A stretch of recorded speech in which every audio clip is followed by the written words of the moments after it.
Sige po, patuloy po natin sambay ng ating Panginoon. Gaano katapat sa iyo ang Panginoon? Napakatapat. Yung salitang tapat, nakita ko kanina, pagbaliktarin mo yung salitang tapat, tapat pa din. So ibig sabihin, sa lahat ng panahon, magaganda man, malalaki man ang pagpapala mo, o sunod-sunod mang problema ang dumarating sa iyo sa iyong buhay, tapat pa rin ang Panginoon. Isipin mo na lamang ngayong araw, ganong karaming pagpapala ang tinanggap mo.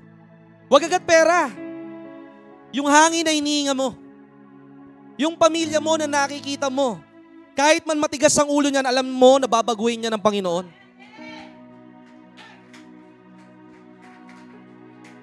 Kaya narito tayo sa lugar na ito, hindi lamang para mag-relax. Hindi lamang para sa reliyon. Dinirinig mo ang katotohanan sa umagang ito para maging totoo ang Panginoon sa iyong buhay. Dahil kapag isinabuhay mo ang katotohanan sa iyong buhay, magpapatotoo ka lagi ng salita ng Diyos. Magpapatotoo ka ng karanasan ng Panginoon. Hindi ang lalabas sa iyong bibig ay reklamo, hindi lalabas sa iyong bibig ang bigat ng buhay. Ang lalabas sa iyo, napakabuti ng Panginoon.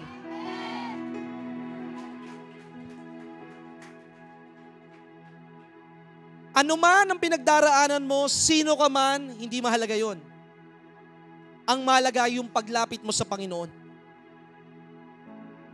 Sa oras na tumapak ang paa mo sa lugar na ito, hindi ito basta ordinaryong simbahan na itinayo ng tao, kundi ang Diyos sa pamamagitan ng banal na Espiritu ang kumikilos at bumabago sa buhay ng bawat isa. Kaya nga sa oras at sandaling ito, ang gusto lagi ng Panginoon, papuri at pagsambe. Ang sabi ni David, kung ako'y kukunin mo na, Panginoon, ang sasamba sa iyo ay puno at mga bato. Pwede bang dagdagan mo ang aking buhay para patuloy kitang papurihan, sambahin? So ang layunin pala ng tao, kaya tayo nasa mundo, para papurihan at sambahin ng Panginoon. Dahil sa pagsamba, halo-halo yan eh. Nandyan yung iyong pagluha, nandyan yung iyong pagsuko, nandyan yung iyong paggalang sa Panginoon. Hindi lamang tayo basta nag-aaral ang salita ng Diyos, kundi tayo'y gumagalang sa Panginoon. Tayo nasa tahanan ng Panginoon, nasa banal na sambahan, hindi para isipin mo kung anong oras na, hindi para isipin mo kung anong kakainin mo mamayang tanghalian, hindi mo pinaplano kung anong gagawin mo mamaya, kundi you set aside those thinking. Because this is holy ground. This is not just an ordinary ground. This is not just a playground, but this is a holy ground. Sabihin mo sa katabi mo, ito'y banal na templo, banal na lugar ng ating Panginoon. At sa kanyang kabanalan, doon mo makikita ang mukha ng ating Panginoon. Hindi sapat na alam mo ang salita ng Diyos. Pero kailangan mabuhay, lumakad ka, na ikaw ay katanggap-tanggap sa harapan ng ating Panginoon. At sa pamamagitan nito ng katwiran sa iyong buhay na natapos na gawa ng ating Panginoon sa krus ng Kalbaryo, na pinaniniwalaan mo na ikaw ay pinatawad ng Panginoon, na pinaniniwalaan mo na ikaw ay iniibig ng ating Panginoon. Kaya nga po, awitin po natin ang awiting ito. If you want to kneel down, kneel down. If you want to cry, cry. Wag mong alalahanin yung katabi mo. May sariling buhay yan. Ang sabi ng salita ng Diyos, if you will deny me in front of men, I will deny you in front of my Father. Kapag ako'y kinakahiya mo sa harapan ng sanglibutan, ikakahiya kita at itatakwil kita sa harapan ng aking Ama. Tatanungin kita, bakit ka nahihiya? Nahihiya ka dahil may pangalan ka? Wala kang pangalan. Nahihiya ka kung sino ka? Nahihiya ka kung ano ka? Tandaan mo, wala kang puhunan. Ang lahat ng meron ka ay galing sa Panginoon. Yung bahay mo, yung pamilya mo, yung katagumpayan mo, lahat-lahat meron ka dahil sa Panginoon. Sa negosyo, may puhunan ka. Pero sa pananampalataya at pananalig at paglilingkod sa Panginoon, lahat ay galing sa Diyos. Kaya it is a privilege and an honor to serve God. Kaya awitin po natin ang awiting ito. Bago yung I will serve you, this is holy ground. Tandaan mo, hindi ka nasa lugar na ito para makatakas sa pakikipagtalo sa asawa mo. Hindi ka nasa lugar na ito para lamang may mapuntahan ka. Nasa lugar kang ito dahil dinala ka ng Panginoon at naroon ang matinding pag-ibig mo sa Panginoon. Let's sing the song, This is Holy Ground.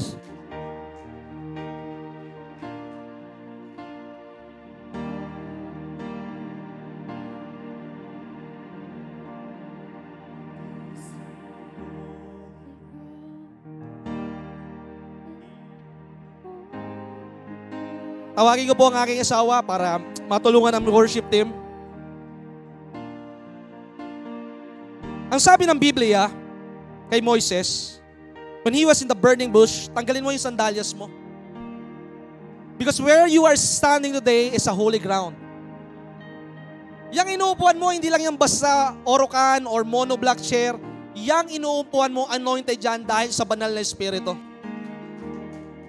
Masama ang ugali mo pagpasok mo. Paglabas mo, ikaw ay nagniningning sa kabutihan ng ating Panginoon. Paglabas mo, bago na ang pananalita mo, hindi na mahirap ang buhay ko'y pinagpala. Hindi na kirot ang daladala mo na ay patotoo na ikaw ay kinatagpo ng ating Panginoon at pinagaling ng ating Panginoon. Sige po, awitin po natin ito.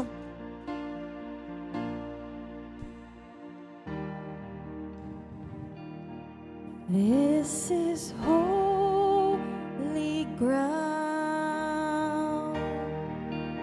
We're standing on holy ground. For the Lord is here, and where He is holy. Tingnan nyo ha. Alam mo ba that you are a holy priesthood? Alam mo ba yung salitang holy? Hindi yung huli ka sa pagpapala. Hindi yung huli ka sa pagdalo sa gawain o pagtitipon.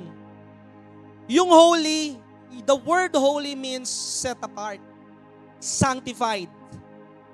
Inialis ka ng Panginoon mula sa mundong ito. Kaya kakaiba ang problema mo at pinagdaraanan mo. Dahil kakaiba ang pagpapala mo. At kakaiba ang pagtawag sa iyo ng Panginoon. Alam niyo ba ang isang napakalungkot na posisyon ay kapag ikaw ay isang manager, ikaw ay isang leader, o ikaw ay isang pastor. Because most of the time you are alone. Dahil ang mga tao sa paligid mo gusto nila maging kagaya mo sila. Pero hindi mo sila magiging kagaya dahil ang gusto mo maging kagaya mo ang ating Panginoon. And it will always require a price. Kaya marami sa iyo ang hindi sasama dahil hindi nila nauunawaan ang sinasabi mo, hindi nila nauunawaan ang pinagdaraanan mo, pero sa kabila ng lahat ng iyon, bibigyan ka ng Panginoon ng magandang pangitain para ikaw ay magkaroon ng malakas na buhay at mahabang buhay. Tingnan mo ang ating Panginoon. Yes, He has a disciples, but most of the time, He is alone. He is alone when He is praying, when He is in the Garden of Gethsemane, dahil doon lumalabas yung fresh revelation na nagmumula sa Panginoon. Being alone is not being weak. Being alone means you have the Holy Spirit who is with you, who will never leave you, who will never forsake you, who will guide you, who will comfort you, and who will free you from all sins. Kaya namnamin mo ang awiting ito. Banal ang templong ito, banal ang kinatatayuan mo. Maaaring gawa ito ng tao, but when the Holy Spirit is in the place or in the person's life, ang buhay niya ay magiging kakaiba. Tandaan mo kapag kakaiba, kaya nga meron sa tinatawag na economics, kapag homogeneous product, ano ang tawag doon? Chipi pa yun. Pero kapag rare, mataas ang value. Hindi ka copycat. Hindi ka ordinaryong tao. Kaya hindi ka makagawa ng kagila-gilala sa bagay dahil unang-una, hindi mo kilala ng lubusan ng Panginoon. Yes, I know that you know God. Pero kailangan you grow in the Spirit. You show His love through your life. Kahit walang sumama sa iyo, magpatuloy ka. Kahit puno ka ng utang, magpatuloy ka. Dahil darating ang araw, yung utang na Ay yung mga bangko na ang hahabol sa'yo dahil gusto ka nilang pautangin. Pero sasabihin mo, hindi ako alipin na nagpapautang. Ako na ngayon ang nagpapautang ng walang tubo. This is Holy ground. We're standing on holy ground. For the Lord is here, and where He is holy.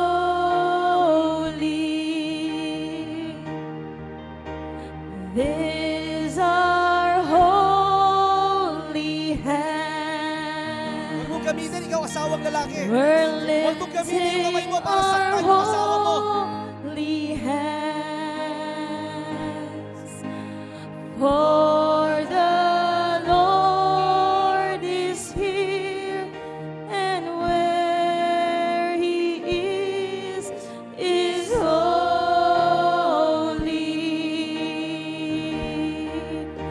And we are standing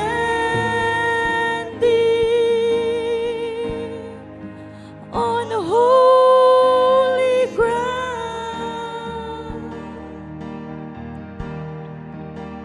And I know that there are angels all around. The Word of God said that you are surrounded by the angels of God 24/7. Let us praise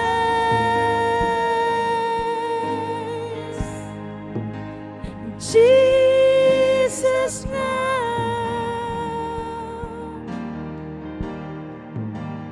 We are standing in His presence on holy ground. The saints of God are singing. We are standing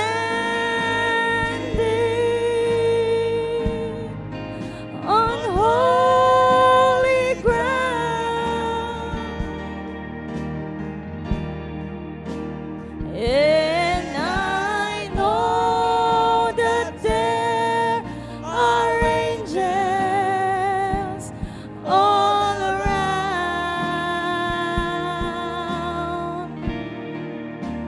Let us praise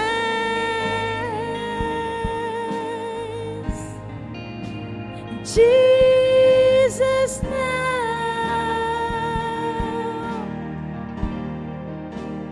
We are standing in His presence on holy ground. Tandaan po natin, ang mga anghel ng ating Panginoon ay may isang layunin. Para ikaw ay protektahan at paglingkuran. It is written in the book of Hebrews. At ang sabi doon, hindi mo kailangan sambahin ng mga anghel, but you command the angels na para ikaw ay tulungan. Kung ikaw sa Lazada o sa Shopee may nagdadala ng iyong mga tinatawag na binili, ang anghel ng Panginoon ay may dala na himala sa iyong buhay. Ang anghel ng Panginoon ay may dala ng tinatawag na pagpapala sa iyong buhay. So command the angels to protect you.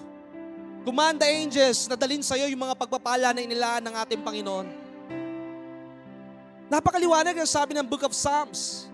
I believe it's 37 or 34, 25 or 24 ng Psalms. Ang sabi, that the angels of the Lord are around and camp towards you.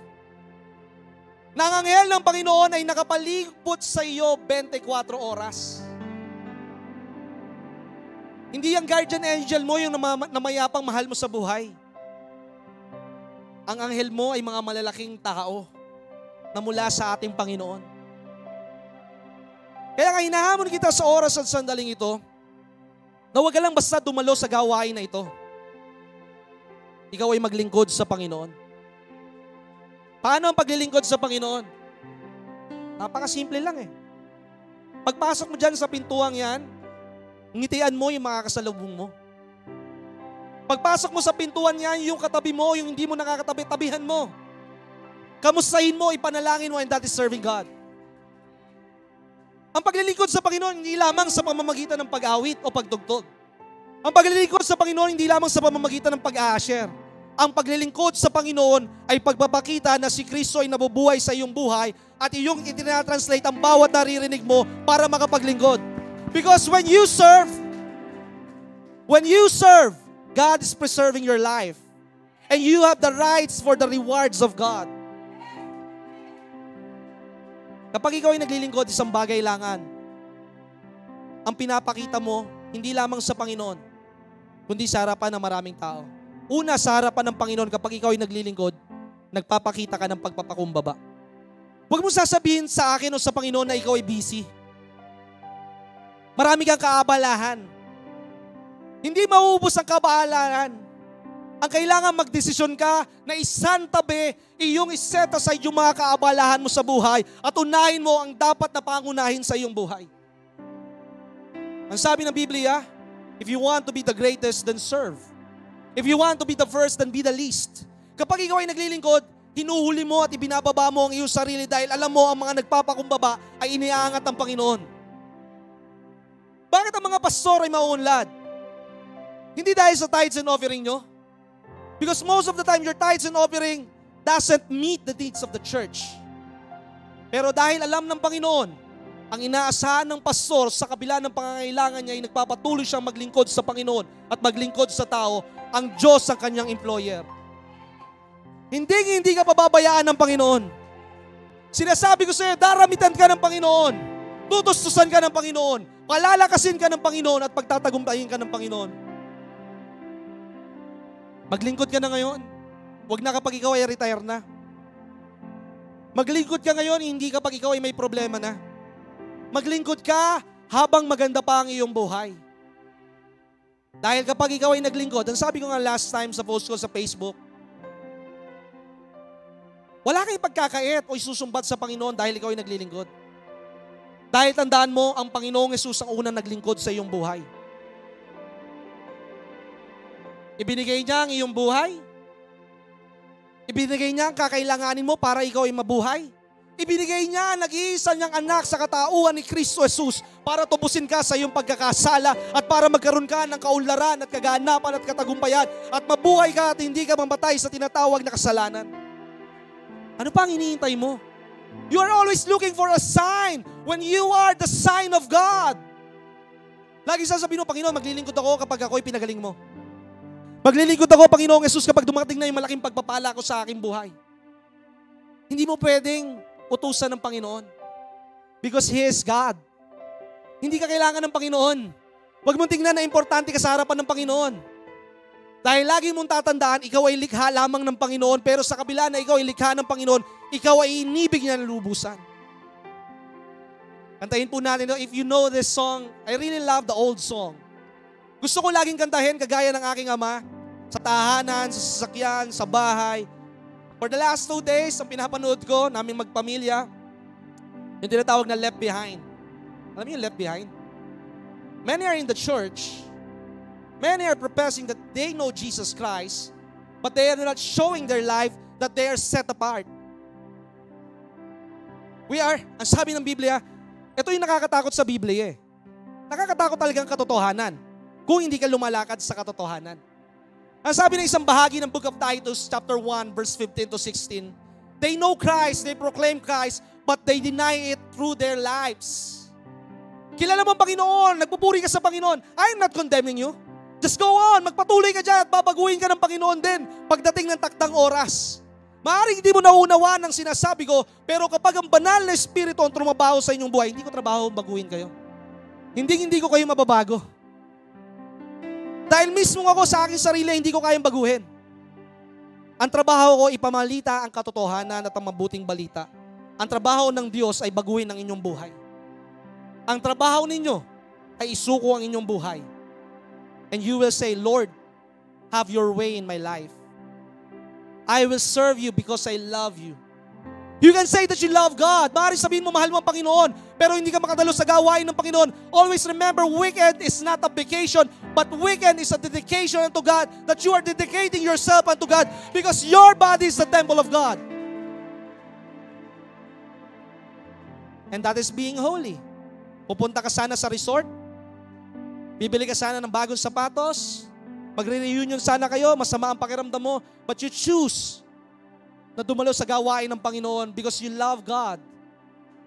And action is always is louder than your words.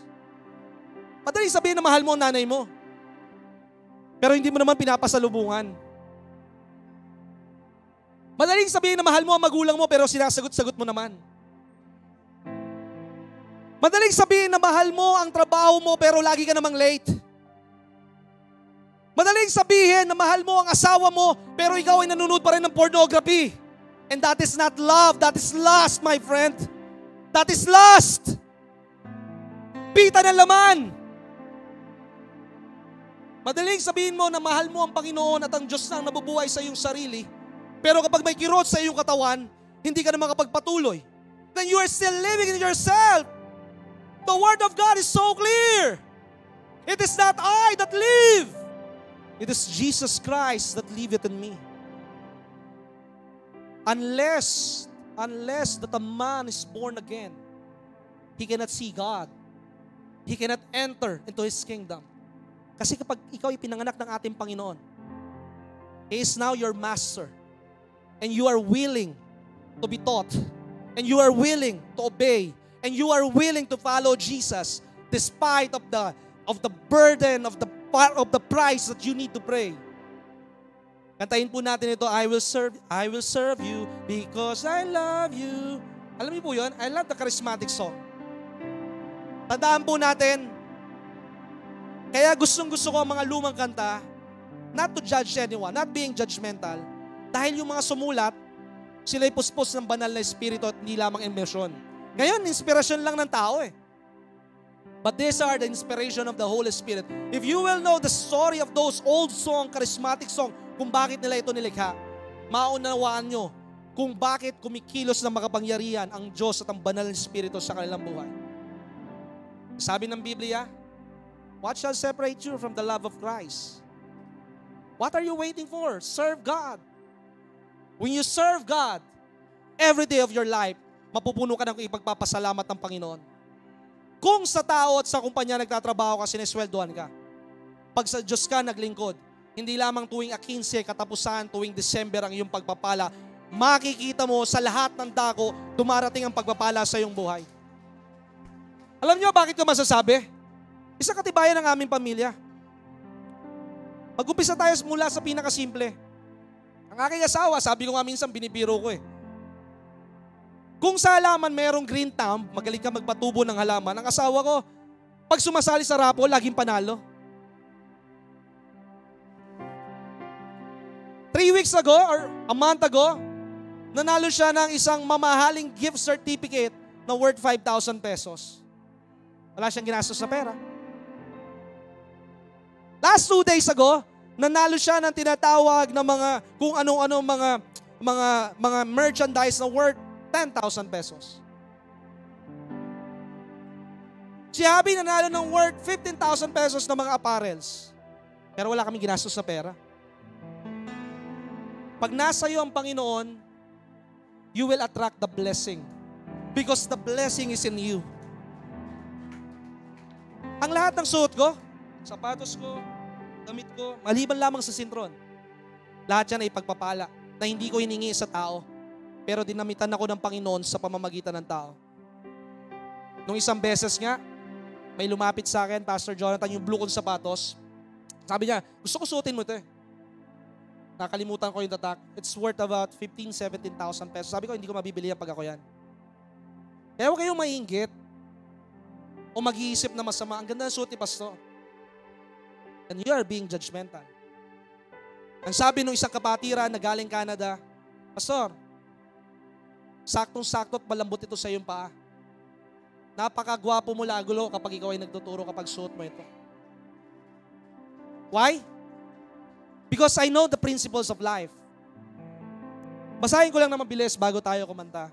Don't be conscious about time. Most of the time, I am conscious about time. But when you are in the presence of God, you forget about the time. You forget about your stomach.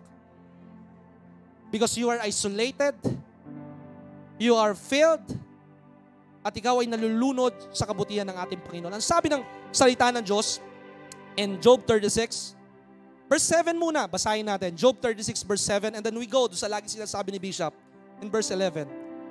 The eyes of the Lord are on the righteous. The righteous are the persons who walk right in the presence of God. Righteousness is right standing with God. He will enthrone you with the kings. He will enthrone you with the chief justice.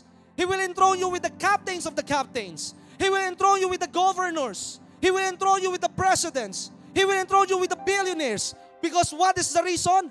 Because you serve God. Mamamangha ka, bakit ang mga katatabi mo matataas na tao? Hindi sa dahil na gusto mo ng impluensya nila. But because God is putting you sa kanilang presensya na mas mataas ka kaysa sa kanila, sabihin mo sa katabi mo, anak ka ng kataas-taasang Diyos. Kaya huwag kang mahihiya kung paano ka magsasalita. Yung kaharap ninyo, tandaan ninyo, mas mahihiyain pa kaysa sa'yo. Yung kaharap ninyo, mas bulol pa kaysa sa'yo. Yung kaharap ninyo, hindi ko alam kung ano sasabihin ko nung ako unang nagtuturo 7 years ago. I am serving God since 2010, for the last 14 years. Nang ako yung nag-full-time sa ministry. And I am not preaching for the last 8 years. Tandaan nyo, si Moses at si Pablo, for the last 3.5 years, they were isolated. At then sabi sa Job 36 verse 11, ano po ang sinasabi? If you obey and serve God, you shall spend your days in prosperity and years in pleasure. Kapag ikaw ay sumunod sa Panginoon, alam mo ba bakit merong Biblia? Para sundin mo yung instruction ng Panginoon. Dahil nasa pagsunod, isusunod ng Panginoon yung mga biyaya at himala sa inyong buhay. Hindi mo kailangan hanapin ang himala. Hindi mo kailangan hanapin ang pagpapala. Hindi mo kailangan hanapin ang kapangyarihan. Sundin mo ang Panginoon, and this sign shall follow you when you believe.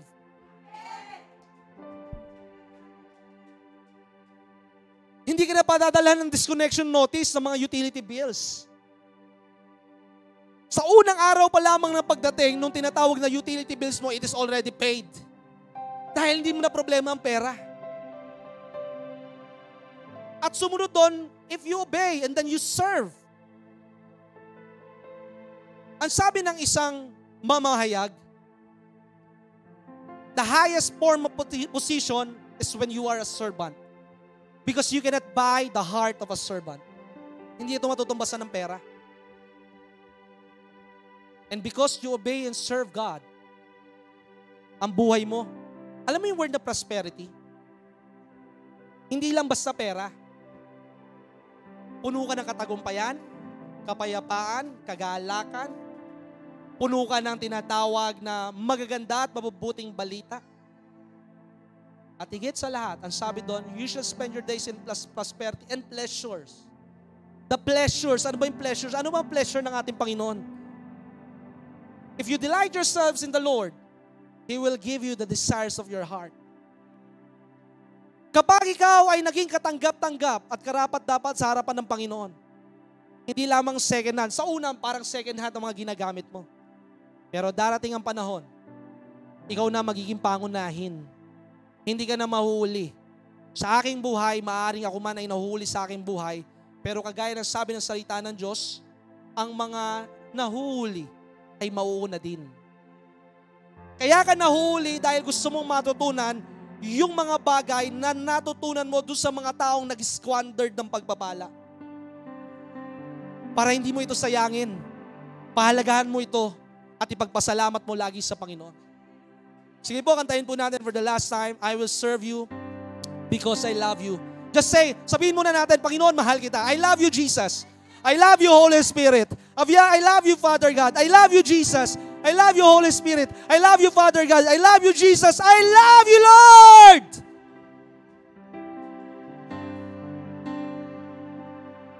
I will serve thee because I love thee. You have given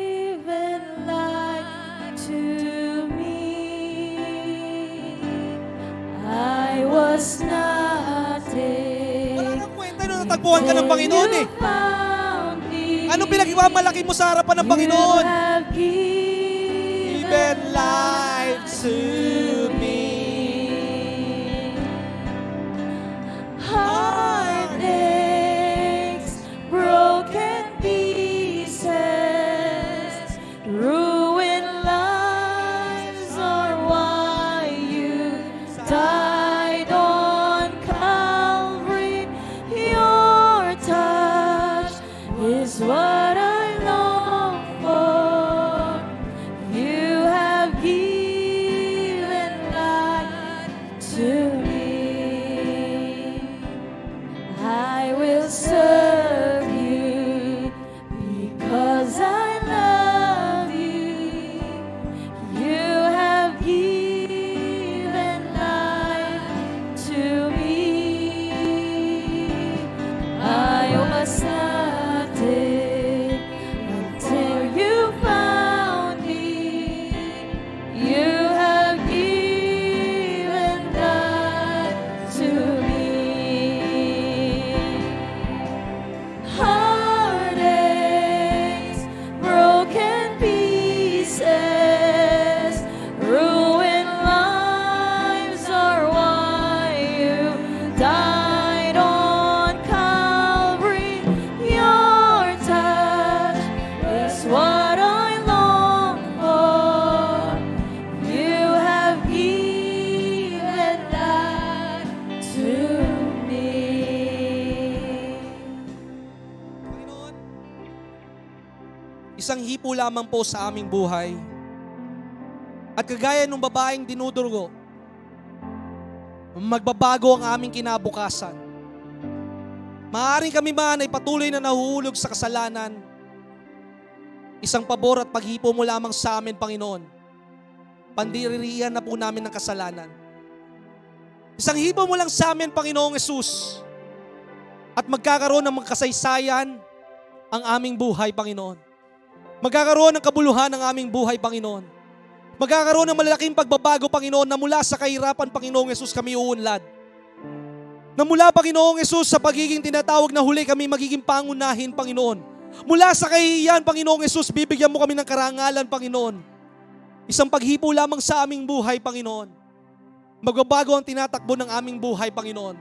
Because it is not by our might, it is not by our power, it is by your presence, by your Spirit, says the Lord, the Most High God. Panginoon, abutin mo kami sa oras at sandaling ito, God. Sa iyong pag-abot, Panginoong Yesus, kami ay nagkakaroon ng kasiglahan, Panginoong Yesus. Kaya, Panginoon, as you touch us, O God, let there be a mighty transformation in the life of these people, O God. Let there be a mighty conversion, Panginoong Yesus. That their potential, na matagal nang nagtutulog, nagtatago sa kanilang buhay, ay lalabas, Panginoon. Some of them, O God, will be a mighty preachers in this world, O God. Some of them, O God, will be a politician, Panginoon. At hindi sila mabubuhay sa korupsyon, Panginoong Yesus. And they will always, O God, natatanggi, Panginoong Yesus, sa tinatakbo ng mundong ito. Dalangin po namin, Panginoong Yesus, mula sa kanilang kinalalagyan, sa oras at sandaling ito, sila po iyong iaahon, iaangat, at babaguhin ang takbo ng kanilang buhay. Katagpuin mo sila sa umagang ito sa dakilang pangalan ni Kristo Jesus, at ang lahat ng buhay ay magsabi ng Amen and Amen.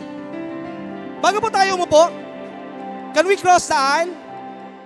At kamayan mo ang kapatiran kay Kristo. Kumaway ka ng at least 7 kapatiran kay Kristo. Sabihin mo, you are a champion. You are a champion. You are a champion. You are a champion. You are a champion. You are a champion of God. You are a champion of God.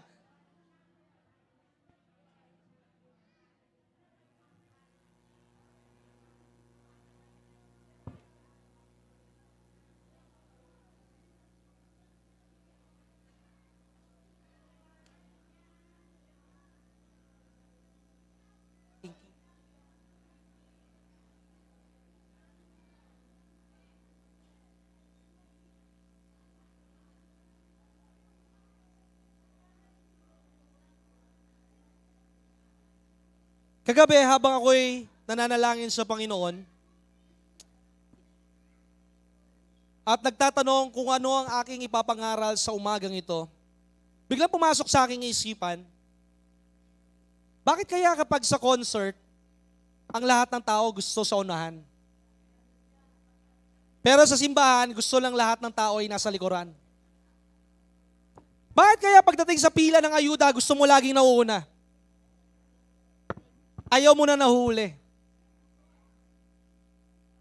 Alam mo kapatid, kapag meron ka ng bagong pag-iisip, ang laging gugustuhin mo, nasa harapan ka ng Panginoon upang sa pagdaloy ng pagpapaya, ikaw yung first wave.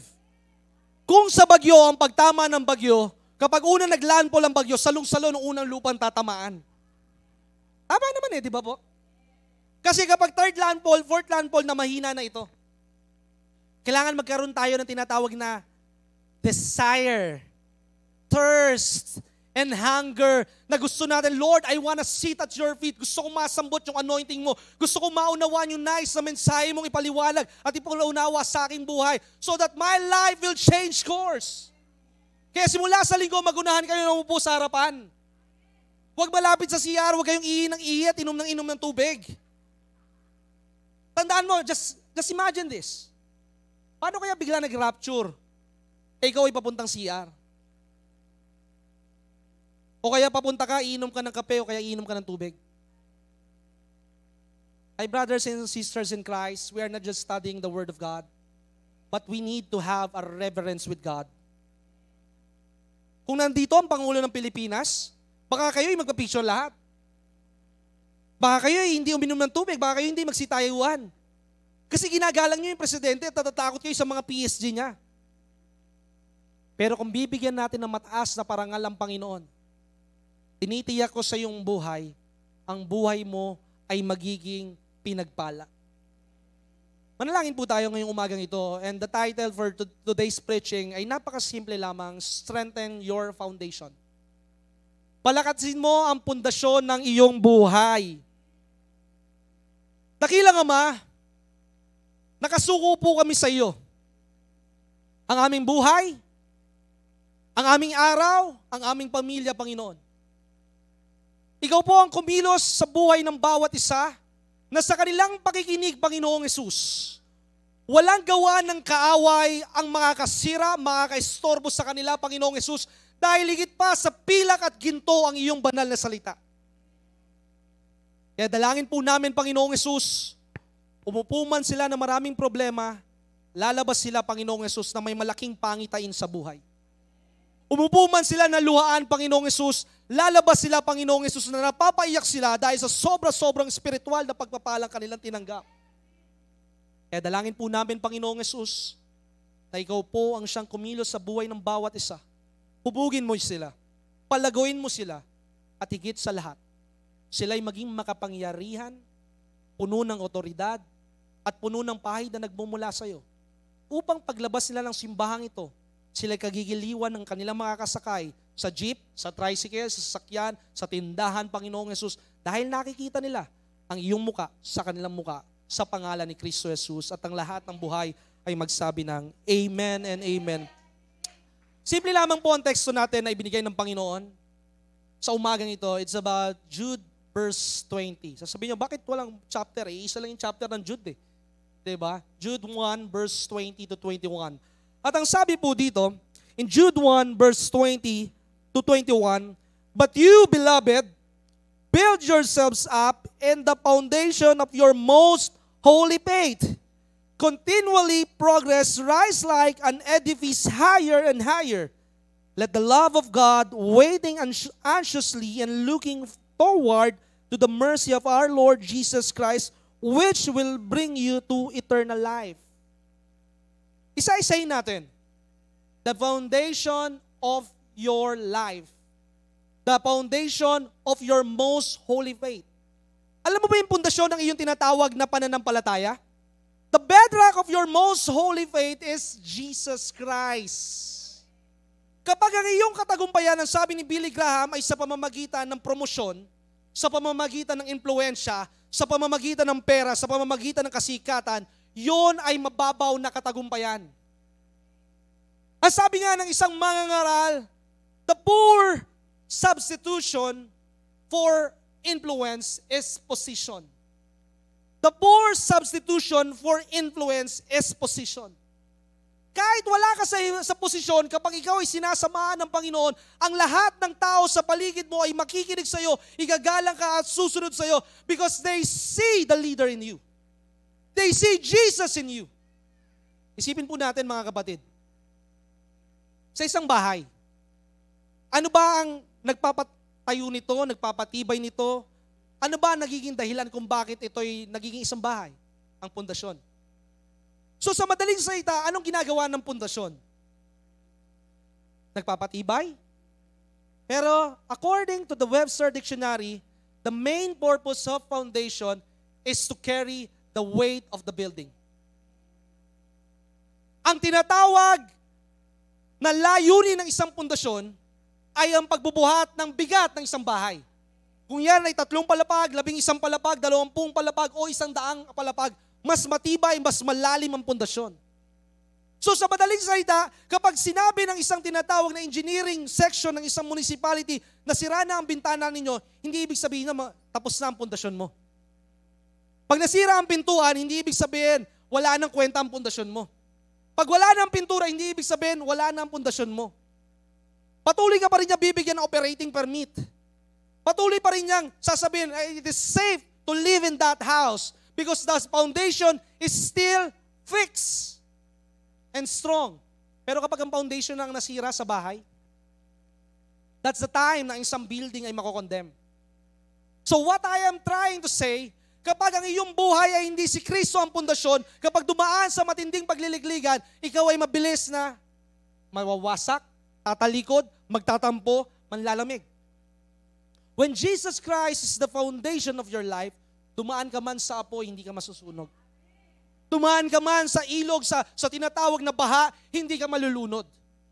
Dahil tandaan mo, God will shake the heaven and the earth so that He will know if your foundation is only built on Jesus Christ.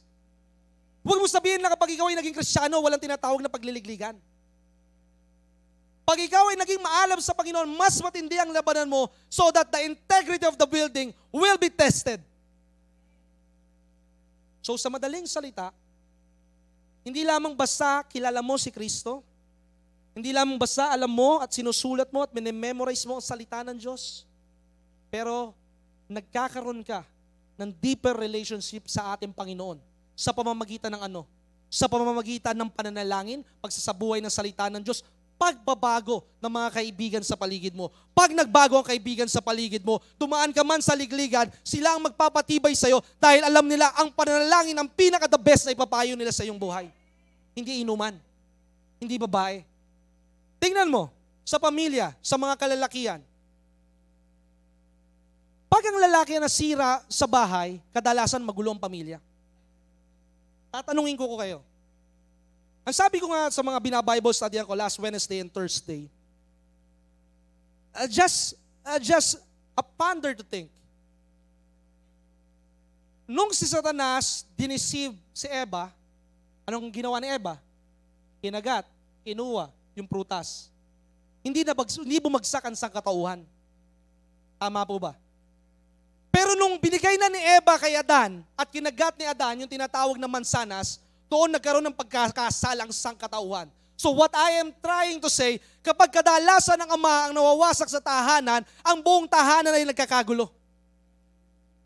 Kaya nga nag-uusap kami mag-asawa last time, I think it's Friday. Sabi niya, tama mo, lalaki, babae. Ang babae, nasa babaan ng lalaki. Ang lalaki ay laging malaki. Kasi siya ang pundasyon ng tahanan. Kaya pansinin mo, sa EDSA. Pag pumunta ka sa EDSA, yung mga nasa billboard doon, makikita mo puro mga naka-lingerie na babae. Kasi alam ng kaaway, alam ni Satanas, kapag ang lalaki ay nahulog sa tinatawag na adultery, nahulog sa tinatawag na lust, yung anak niya hindi na maniniwala sa kanya. Yung asawa niya sila'y magtatalo. Kaya laging sisirain ng kaaway yung lalaki. Pero kung ikaw naman ay babaeng narito at most of the churches is always comprised by the woman, mapalad ka pa rin. Dahil nakakilala ka sa Panginoon, tandaan mo ang sabi ng salita ng Diyos, ang Diyos na ang asawa mo. At kahit masama ang ugali ng iyong asawa, siya'y babaguhin ng Panginoon dahil ikaw na yung dinadaluyan ng kapangyarihan ng ating Panginoon. It is important for your foundation. yung pundasyon. Para dumating man ang kakulangan sa iyong buhay, hindi pwedeng hindi ka makikita sa simbahan na sasabihin mo wala kang pamasahe. Kung wala kang pamasahe, maglakad ka papuntang simbahan. Pag gusto, maraming paraan. Pag ayaw, maraming dahilan. Pag gusto mo at mahal mo ang Panginoon, isipin nyo naman, ito na lang. Sa panahon na lang ng Old Testament or in the old times, wala namang tricycle, wala namang jeep, wala namang angkas, wala namang tinatawag na aeroplano. Meron lang camel. Pag wala kang camel, kasi ikaw alipin lakad.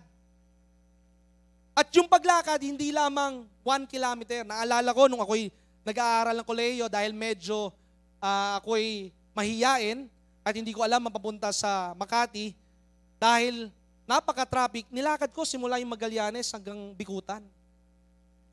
Ang bigat ng bag ko, first year. Sabi ko sa sarili ko, siguro mas mabigat yung buhat ng Panginoon na krus. Pero dahil gusto ko yung ginagawa ko, hindi ako napapagod. Pag gusto mo yung ginagawa mo, magiging magaan ito. Dahil tatandaan mo, the most holy faith is Jesus Christ. When Jesus Christ is the foundation of your life, it will determine the condition of your life. Pag si Jesus ang pundasyon ng iyong buhay, yung kondisyon ng iyong buhay, makikita sa iyong buhay. Na ikaw ay masaya kahit dumaraan sa pagsubok. Na ikaw ay nakakapagsabi na ikaw ay maunlad, malusog, pinagpala kahit ikaw ay nasa kakulangan. Dahil alam mo, yung kakulangan, alam mo yung pagkakasakit mo, pansamantala lamang yan.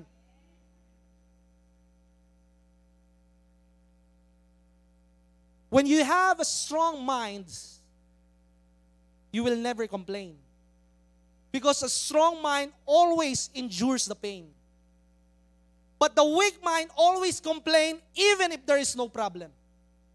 Ang malakas na isipan, hindi niya nakikita. Sabi nga ni Robert Kiyosaki, in order for you to succeed, you must fail. And I love failures. Pag hindi ka nabibigo, hindi mo sinusubukan. Pag hindi ka nahihirapan, you always want the comfort zone. Kaya nga sabi ng salita ng Panginoon, if you want to follow me, then carry the burden, carry the cross. You must deny yourself while the world is telling us, you must appreciate yourself. That is foolishness. Don't love yourself, love God. When you love yourself, you became yourself an idolatry. Sinasamba mo ang sarili mo. If he loses his life for God's sake, you will find the true life in this world. Gusto kasi natin lagi yung magandang buhay. Kaya kahanap natin ng magandang buhay. Ang sabi sa 1 Timothy chapter 6, mas lalong nagkakasemplang-semplang ang ating buhay. Success is not about position. Success is not about your wealth, about how many billions or millions or hundreds of thousands ang nilalaman ng bank account mo. Success is when your name is written in the book of life. Ang tunay na katagumpayan ay kapag nakasulat ang iyong pangalan sa aklat ng buhay. Dahil sa iyong kamatayan, tatandaan mo, hindi mo madadala ang pera mo. Pagdating mo sa libingan, tatandaan mo, yung pangalan mo, 100 years from now, kita mo si Jose Rizal, hindi nakilala ng ibang mga bata. Si Gumbursa nga, hindi nila kilala na eh. Kung ano-ano na pinagsasabi ng pangalan eh. But there is only one name that this nation will never forget because His name is the same yesterday, today, and forever. And that name is above cancer. And that name is above poverty. And that name is about death. And that name is Jesus Christ. Makakalimutan ninyo ang pangalan ko. Maaaring makalimutan ng mga susunod na henerasyon ng pangalan ni Pastor Kenneth, ni Bishop Greg, ni Pastora Magda. Pero ang mahalaga, huwag ninyong makalimutan ang pangalan ng ating Panginoong Jesus. Because there is power in the name of Jesus Christ. You have the authority. Ang sabi ng 1 Timothy chapter 1, verse 4, ano po ang sinasabi? Kapag ikaw ay meron tinatawag na malalim na pag-ibig, pananampalataya at pundasyon sa ating Panginoon, neither give heed to the fables and endless genealogies which minister question rather than godly edifying which is in faith, so do. Alam mo ba yung fable sa Tagalog? Yung mga kasabihan. Yung sabi-sabi ng tao. Tandaan mo, huwag ka maniwala sa kasabihan. Dahil yung nagsabi noon, makasalanan.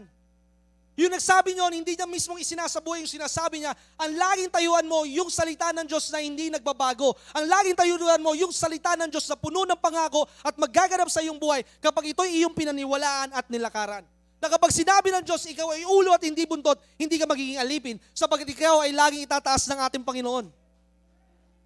Kaya ka nagiging mahirap sa iyong buhay. Tandaan mo kapatid, walang problema sa Panginoon. Walang problema sa Panginoon, kaya ka dumaraan sa ganyang mga problema sa iyong buhay. Ang problema ay nasa iyo. Kailanman hindi nagkulang ang Panginoon. Maaaring ikaw ay merong pagkukulang sapagkat naririnig mo ang salita ng Diyos pero araw mo sa buhay. Sabi nga ng isang kapatid natin dito, ewan ko narito yun eh. Ang sabi niya, Pastor Jonathan, sabi mo doon sa iyong pangangaral, a month or 2 or 3 months ago, hindi ko na matandaan yung kung kailan ko yung itinuran. Sabi niya, winners are doers. Kaya ang ginawa ko, sabi mo mag-faith shopping ako, narito ka ba? Tayo tumaas sa kamay. Ang sabi niya, mag-faith shopping ako. Sabi mo, Pastor Jonathan, mag-faith shopping ako. Hindi fake shopping ha. Merong window shopping, tumitingin ka ng mga bibilin mo kasi nagka-canvas ka ng mura, baka mag-sale. Pero faith shopping is about commanding those things na pumunta sa tahanan o sa buhay mo. Ang sabi niya pa, Brother Jonathan, sabi mo mag-faith shopping eh. Pumunta ako doon sa tinatawag na dealer ng sasakyan. Hinawakan ko yung sasakyan, dinalangin ko. And thereafter a few days or a few months, nasa bahay na namin yung sasakyan. We walk by faith and not by sight. Lumalakad ka sa pananalig at hindi sa pangitain. Dahil kapag ikaw ay merong pangitain na nagmumula sa ating Panginoon, ikaw ay babata. Pansinin mo, kapag ang presensya ng Diyos, tingnan mo yung katabi mo. Tingnan mo kung bata pa ang katabi mo. Batang-bata pa yan eh. Oh. Alam mo bakit bata pa yan? Wala nang ngipin eh. Biro lang. Kaya yan ay bata, isang sekreto. Alam mo kung ano? Yung salita ng Diyos na nasa buhay niya. Ang sabi ng salita ng Diyos sa isang bahagi ng Biblia, a merry heart doeth good like a medicine. At sabi sa book of Isaiah, sa iyong pagtanda, hindi ang DSWD ang mag-aalaga sa iyo. Sa iyong pagtanda, hindi ang gobyerno ang mag-aalaga sa iyo dahil kukurapin lang nila yung ayudang para sa iyo. Instead na 2,000, 3,000, 1,000 na lang sa iyo. Pero sabi ng Biblia, sa iyong pagtanda at pagputi ng buto, akong iyong Diyos ang mag-aalaga at magtutusto sa iyo.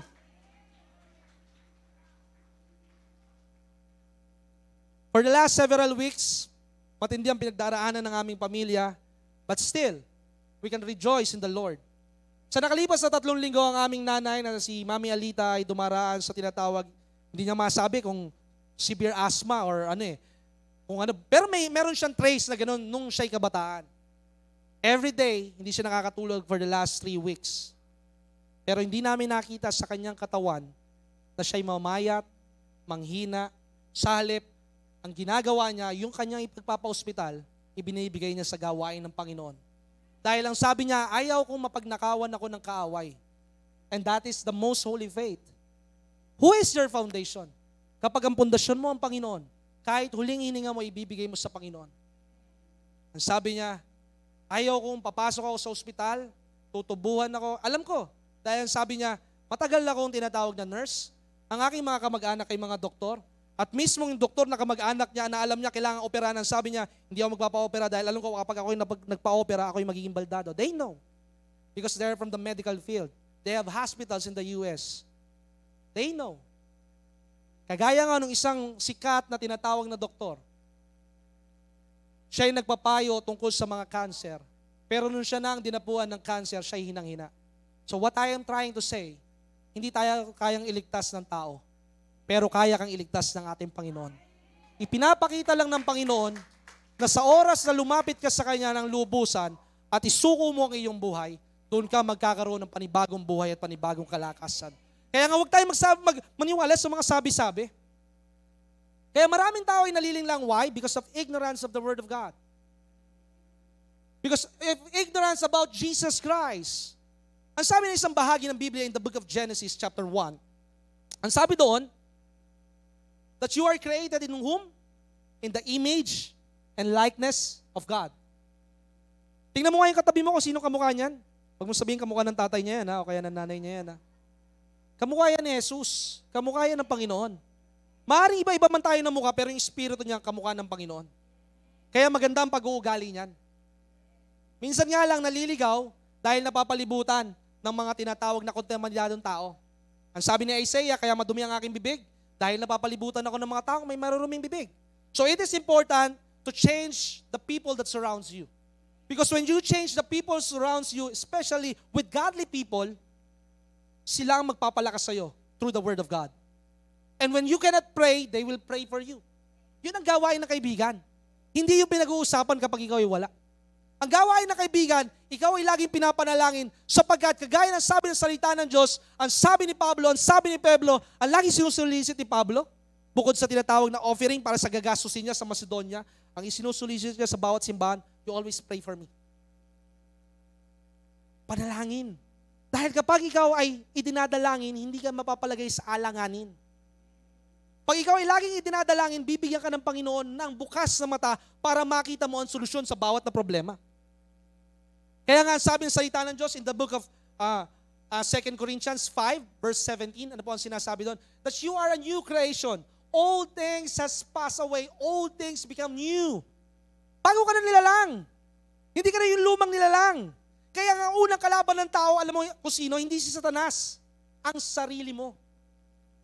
Kasi unang-una, kung kilala mo ang Panginoon sa pamamagitan ng sarili mo, hindi ka malililang ni Satanas. Alam mo bakit aling lang si Adan at Eva? Dahil hindi nila kilala ng lubusan ng Panginoon. Bakit ko masasabi? Ang sabi sa book of Genesis chapter 1, ang sabi doon, and we are created in the image and likeness of God. So kanino ako nilikha? Sa wangis ng Panginoon. So kung sa wangis ako ng Panginoon nilikha, ano meron ako? Kung ano ang meron ng Panginoon, meron din ako. It is written in the book of Psalms chapter 82 that you are a sons of God. You are a daughter of God. You are God's. Ang sabi. Kasi siya ang tatay natin eh. So kung siya ay makapangyarihan ka rin. Pero ang sabi sa verse 3 ng book of Genesis, ang sabi nito makulit na si Satanas, kainin mo ang bunga. Pag kinain mo ang bunga, you will be like God. Nakalimutan yata ni Adan at Eva kung kanino sila nilagya eh. Hindi ka magiging kagaya ng Panginoon. Ikaw ay mismong anak ng kataas-taasang Diyos. Kaya ikaw ay tagapagmana ng ating Panginoon. Kaya huwag ka magpapaliglang sa kaaway na ikaw ay walang kwenta. Na ikaw ay talunan. Na wala ka ng pag-asa sa kinabukasan. I cannot say that you have a bright future, that your blessing starts today when you annihilate yung tinatawag na ignorance sa iyong buhay. My people perish because of lack of knowledge. Bakit? Sasabihin mo, nagpapalpitate yung iyong puso. Napakaraming tinatawag na kape naman ang iniinom mo sa isang araw. Diba? Sasabihin mo, meron yata akong diabetes. Sinasabi mo eh. Bakit? Kumakain ka ng cake, ubos yung kalahati ng cake. Kumakain ka ng bigas, ng tinatawag na sinaing, ubos ang 2 gatang ng pagkain kasi ang sarap ng ulam. Tandaan mo, ang isa sa gagamitin ng kaaway para ikaw ay patayin pagkain. Bakit? Tanungin ko kayo, bakit si Esau binenta niya ang kanyang birthright? Because of food. Gutom siya, galing siya sa paghunting eh. So ang ino-honor niya, yung tinatawag na kalam ng kanya sikmura. Bakit ang mga tinatawag ng mga Israelita? Tatanungin kita, bakit ka naghahanap buhay? Kasi gusto mo mamaya pumunta ka sa Starbucks? Kasi gusto mong makakain ng tinatawag na steak? O gusto mong makapunta doon sa pares ni ano? Sino nga ba yun? Ni Diwata. Ikaw ay mukha kang anghel, yun Diwata lang yun. Pupunta ka ba, mas masarap pa, luto ng asawa mo doon. Tingnan mo, ang pera, ang iyong tinatawag na sweldo, saan madalas pumupunta? Sa pagkain. According to studies, 50% of the salary of the people, tingnan nyo, maraming nagbi-milk tea, wala namang problema. French fries, mga processed food. Ang sabi nga nung isang doktor na kaibigan namin, sa Alabang, ang sabi nga doon, ang sabi niya, kapag yung bata, lagi mong papakainin ng French fries sa mga processed food, hindi ako magtataka kung magkakaroon niya ng kidney stone o magkakaroon niya ng malalang sakit pag yan ay tumanda. Because you're putting trash in your body. Your body is the temple of God. Yes, hindi ko sinasabi maging conscious kayo sa pagkain. Ang sinasabi ko, igalang ninyo ang katawan ng Panginoon. Huwag sobra-sobra. Dahil kapag pinagpasalamat mo naman yun sa Panginoon, nilinis yun ng Panginoon. Yun ang sabi ng salita ng Diyos eh. Pero merong problema. Pinagpasalamat mo sa Panginoon, pero inabuso mo. Kumain ka ng lechon, 1 kilo, di ang sakit ng batok mo. Pwede kang patikim-tikim lamang. Pero wag naman lantakan mo. Because that will fall into a sin called gluttony.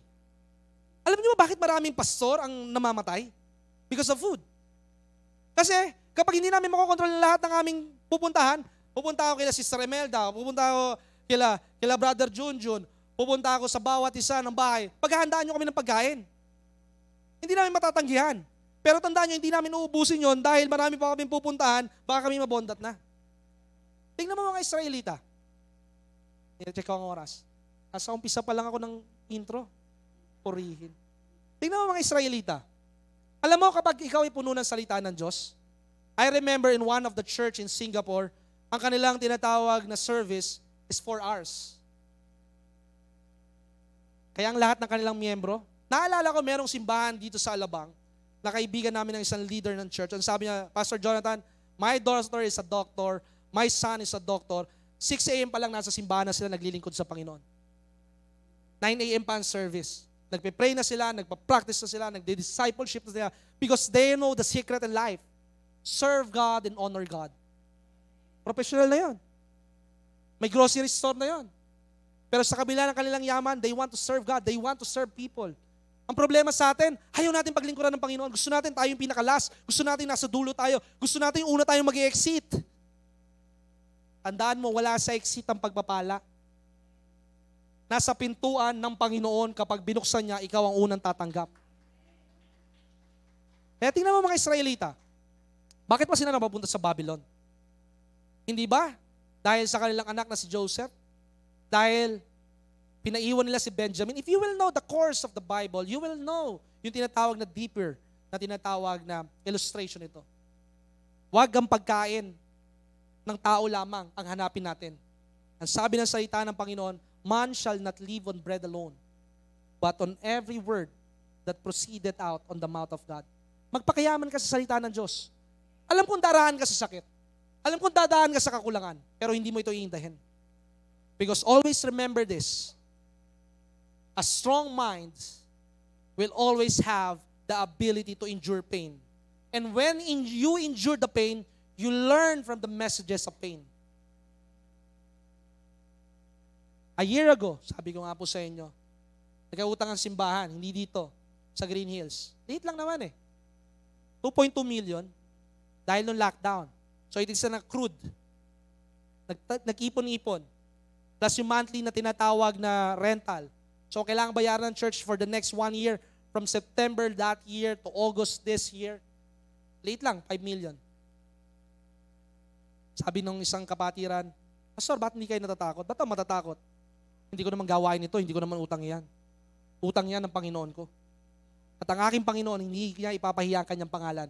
If He can do that to us, He can do this to you. It's about faith. Manali ka sa Panginoon. Huwag mo hanapin yung mga bagay na magpapaganda ng iyong katawan. Hanapin mo yung mga bagay na magpapaganda ng iyong spirito. At kapag maganda ang iyong spirito, gaganda ang iyong katawan, gaganda ang iyong mukha, babata ang iyong katawan. Most holy faith. Foundation. Kaya nga kapag ang Panginoon ang pundasyon ng ating buhay, sabi ng Biblia, cast all your care. So you are releasing, you are exchanging your pain sa tinatawag na gain na nagmumula sa Panginoon. Yung kabigatan mo, ang sabi ng Biblia, cast all your burden. Anong problema mo, pamilya mo? Ibigay mo sa Panginoon. Anong problema mo, kalusugan? Ibigay mo sa Panginoon. Ano ang problema mo, pananalapi? Ibigay mo sa Panginoon. Lumuha ka sa Panginoon. Kapag hindi ka pa nakakaluha, ibig sabihin, hindi ka pa nandun sa extent ng iyong buhay na ikaw ay desperado na. Pag ikaw ay desperado na, God will always exhibit His blessing and His miracles to your life. Because when there is no way, I truly understand that God will make a way. And last August 31, nabayaran natin ang 5 million pesos na pagkakautang sa building. Starting next month, we will try to negotiate na makapag-Bible study na dun sa may-ari ng building. Yung may-ari lang naman ng building, napakasimple. Sila ay dating nalulugi. Pero, nung tinanggap nila ang biyaya ng Diyos, from being bankrupt, they are one of the largest supplier of medical machine in the Philippines. Simple lang naman nakita nila, 300, 500 million. Naway ma-born again sila. Dahil hindi makakapagdala sa kanila, sa kalangitan yung pera. It's not about your good works. Pag ikaw ay tumutulong sa mahirap, sasabihin mo, napaparangalan ng Panginoon. Hindi. Bahagi lang yon. Ang napaparangalan, ikaw. Alam mo bakit? Kasi yung tao, ikaw na yung hahanapin. Pag ikaw ay tinutulungan mo ang gawain ng Panginoon, ang napaparangalan ay ang Panginoon, hindi ikaw. Because you are anonymous at hindi ka titingnan na simbahan that you are the best tither. No.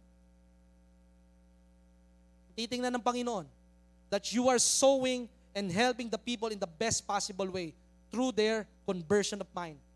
Ang tao kahit tulungan mo 1, 2, 3, 4, 5, 6, 7, hindi yan matututo hanggat hindi magbabago ang kanilang spirito. Aasa at aasa yan sa'yo. Napakaliwanag na sinasabi ng Book of Isaiah.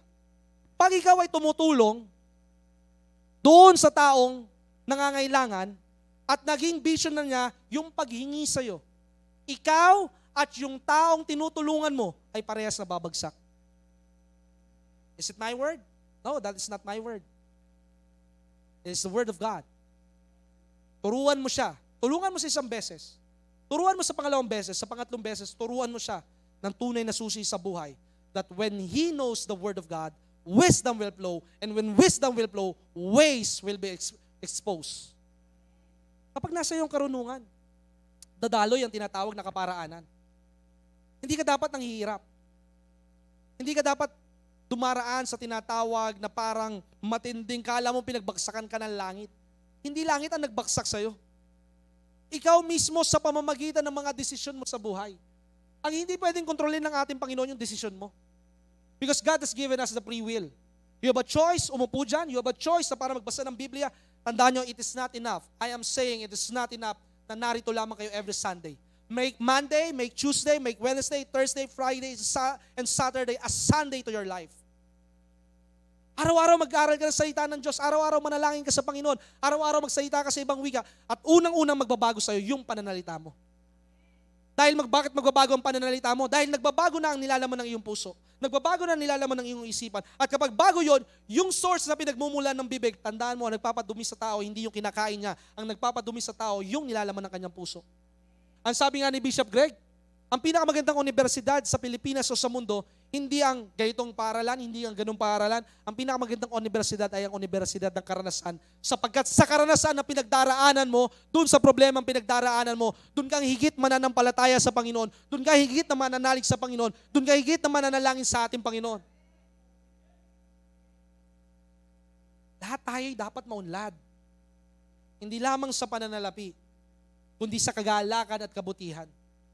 At ang sabi pa ng isang bahagi ng Biblia, pray in the Holy Spirit. Dito na tayo magtatapos sa umpisa. Tapos sa umpisa, Brother Jonathan. Umpisa pa lang, magtatapos. Kaya hanga ako kay Doc John eh. Kasi Doc John naka-time pressure, pumunta sa India. Kailangan saktong oras matatapos, di ba?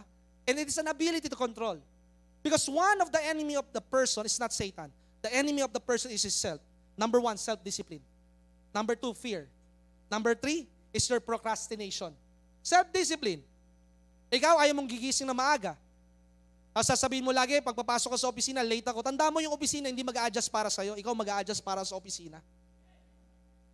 Lagi mong tatandaan, ang sabi nga doon sa isang joke, dati akala ko kapag ako'y nagnegosyo, ako magiging boss at simple ang buhay. Pag ikaw nagnegosyo, ikaw yung lalong huling papasok at huling lalabas sa opisina. Kasi ikaw lang ang mangangalaga at magmamahal doon sa negosyo at sa puhunan na meron ka. About self-discipline. Fear. Anong kinatatakutan mo? Kinatatakutan mo na mabigo? Kaya ka natatakot na mabigo dahil natatakot ka na mag-umpisang uli. Walang problema mag-umpisa uli. Ang sabi nga ng isang tinatawag na sikat na mamamahayag, do not try to fear failure. Fear that you do not fail. Ang sabi nga ni Confucius, yun nakakilala kay Confucius. Ang sabi ni Confucius, great men are not those who do not fail, but great men are those who fail, but they do not let their failure to stop them. Ang mga mahuhusay na tao, hindi yung mga hindi nabigo. Ang mahuhusay na tao ay yung mga nabigo, pero hindi nila hinayaan na ang kabiguan sa kanila ang magtaligod sa kanila sa malaking pangarap nila at pangarap ng Diyos sa kanilang buhay. Kaya hindi pinapakita ng Panginoon sa pagtatapos. Hindi ko na i-discuss ito. Sa radyo na lang. Magkita-kita tayo every Thursday. At starting this November, yung Wednesday program po natin ng Revival on Air, ay ibubukas natin sa mga pastor ng biyaya ng Diyos para mapakinggan nyo sila na nangangaral ng Ebanghelyo. Palakpakan po natin ang Panginoon.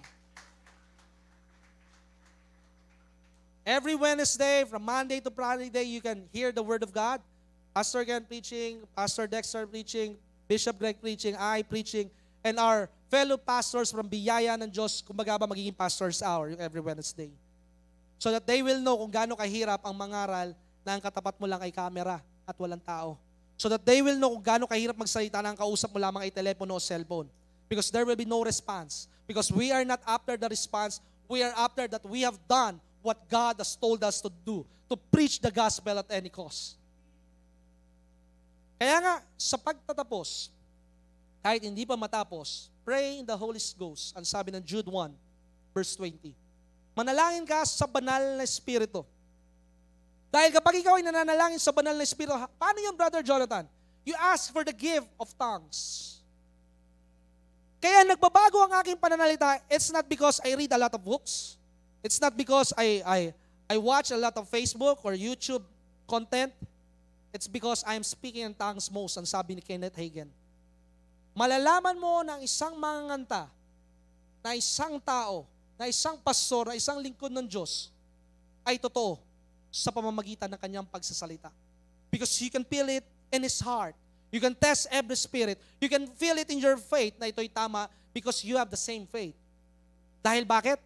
Binubuhos niya ang kanyang buhay sa pagsasalita sa ibang wika. Wala kang ibang matuturo sa inyong sekreto kundi ang pagsasalita sa ibang wika. Because when you speak in the Holy Spirit, you are praying in the will of God. It gives you confidence. The Word of God said in the book of 1 Corinthians chapter 13, verse 1, verse 3, verse 16, verse 39, and sabi doon, when you speak in tongues, you speak in a known language that no people knows it, but only God knows it. Pag alam mo yung pinapanalangin mo, kadalasan yung panalangin mo, ang laman ng panalangin mo, pansarili. Pero kapag nananalangin ka sa ibang wika, ang idinadalangin ng iyong spirito that you do not know what you should pray, ay yung bunga na nagmumula sa ating Panginoon. And when you pray in the Spirit, ang sabi doon, it edifies yourself. What does edification of yourself means? Faith. Faith. At kapag nabuo ang iyong pananalig, ito ang tinitingnan ng Panginoon. Dahil ang sabi ng Biblia, and without faith, it is impossible to please God. Your prayer without faith, God will not honor it. Your word of God without faith, God will not honor it. The only thing that God will honor is when you have a child-like faith.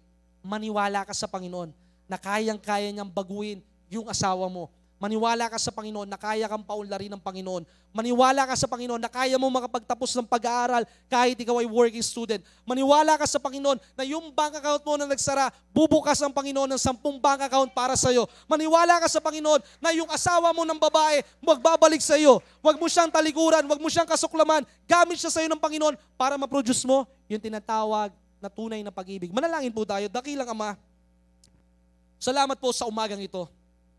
Hindi ko man po natapos ang iyong mensahe, Panginoong Yesus. Dalangin ko po, O God, sa napakaikling mensahe ito po ay tumatak sa kanilang puso.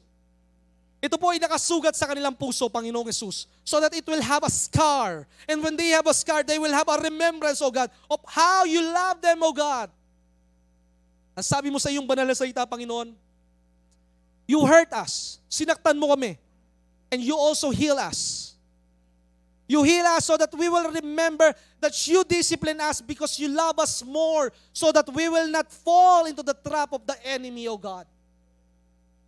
Panginoon, hindi po kami nasa lugar na ito para lamang to feel good, to be good, kundi narito po kami, Panginoong Jesus, so that your goodness will overflow in our life. So that miracles, O God, will be exhibited in our life, O God. Pag may sakit, patungan ninyo lang ang kamay, sila'y gagaling sa pangalan ni Jesus. Kapag meron kayong kakulangan, mga bayarin sa bahay, huwag nyo munang isipin kung paano ito babayaran. Itaas mo sa Panginoon. Panginoon, salamat po sa mga bayarin. Ito ay iyong binayaran na Panginoong Yesus because you are our Jehovah Jireh, Panginoon. You are our provider, O God. Gawan lagi namin kasama, you are our Jehovah Shammah. Kaya Father God, let there be a mighty transformation in their life. In Jesus' mighty name, Amen. Isang patotoo, isa sa mini-mentor ko sa simbahan na ang buhay niya ay kesa pumasok sa eskwelahan, maaaring nakikinig ka at nakaka-identify ka dito dahil nandun ka sa ibang bansa. Ang sabi niya, alam mo, Pastor Jonathan, ang buhay ko, kesa ipang-i-enroll ko o papasok ko sa school, pupunta ako sa sugalan, pupunta ako sa inuman, at pupunta ako sa lahat ng bisyo. Kaya instead na 4 years ako makapagtapos ng pag-aaral, awa ng Diyos, naka-11 years siya sa eskwelahan. Pero ang sabi ko, hindi mahalaga kung ano nangyari sa iyong buhay. Ang mahalaga, nakilala mo ang Panginoon. And then, I kept on mentoring him. At siya'y nakapag-abroad. At ang sabi niya, Pastor Jonathan, I am giving my first month's salary sa gawain ng Panginoon. And that salary was, hindi ito maliit, kundi ito'y malaki. Why? Because he believed in God. Ang sabi ng salita ng Diyos, believe in God and you shall be established, foundation. Believe in the pastors. Test yourself. Test ourselves. Kami ba'y bulagsak sa pera? Maaaring nakikita nyo na kami maunlad ng buhay, hindi galing sa tithes and offering yon. Dahil maraming tao na nakapalibot sa amin na nakita nila ang buhay nila, kaya sila'y pinagpapala ng Panginoon. Dahil sinunod nila ang payo ng pastor. Believe in your pastor and you shall prosper. Kaya God bless at pagpalain kayo ng ating Panginoon.